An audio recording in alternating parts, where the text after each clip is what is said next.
In our farms here in Livelihoods, we have been using fertilizers, that is the DAP, the CIAT, and all the commercial fertilizers for planting and growing our maize.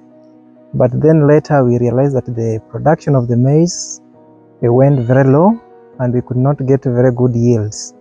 So we decided to find out measures to bring up our produce again.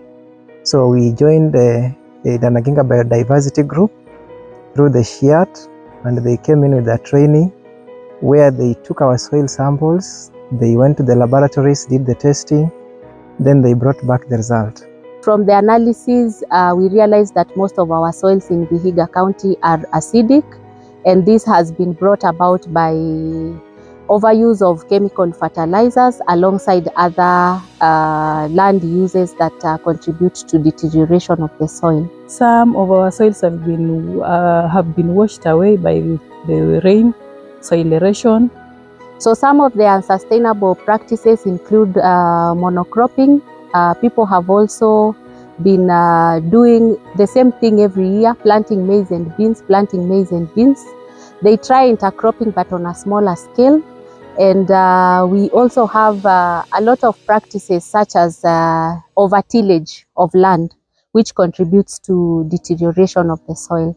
So part of the mitigation factors they came up with was preparation of our own compost manures. And today we are here, we are learning about preparation of nitrogen fertilizer, which is also foliar. This nitrogen fertilizer, you can use it for spraying on the maize crops or other crops like vegetables on the farm, which is going to enhance the growth of the leaves. We have given a demonstration how to make a bokashi with the locally available materials. That's one important thing.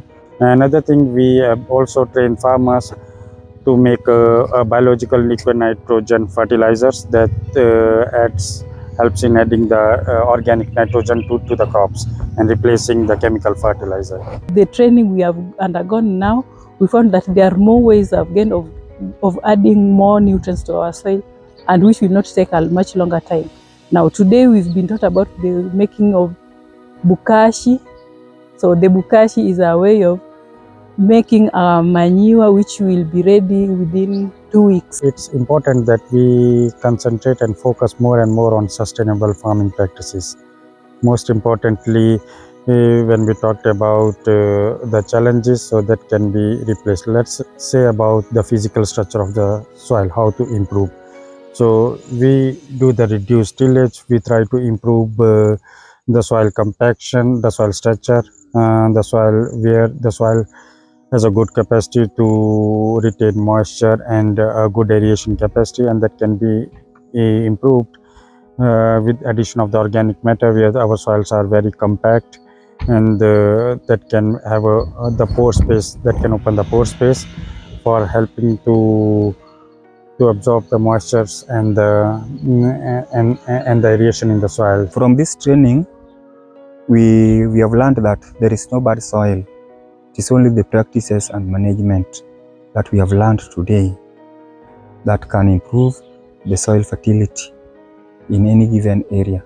As the farmers continue to transition towards agroecological practices, things like soil erosion also needs to be embraced.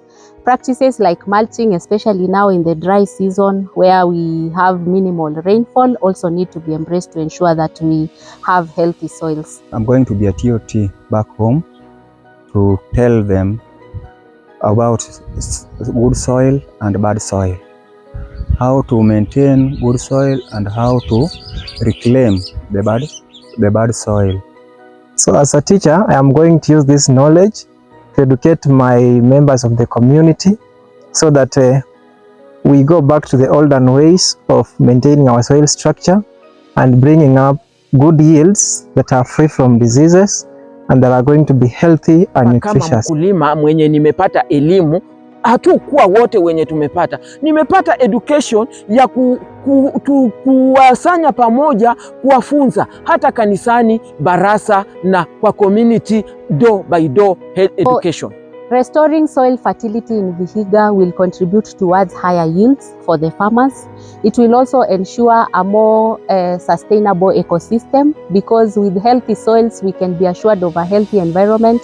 We can be assured of also of clean water, even the water that we are using, and in the long run we can be assured of safety in terms of even the food we have in the market.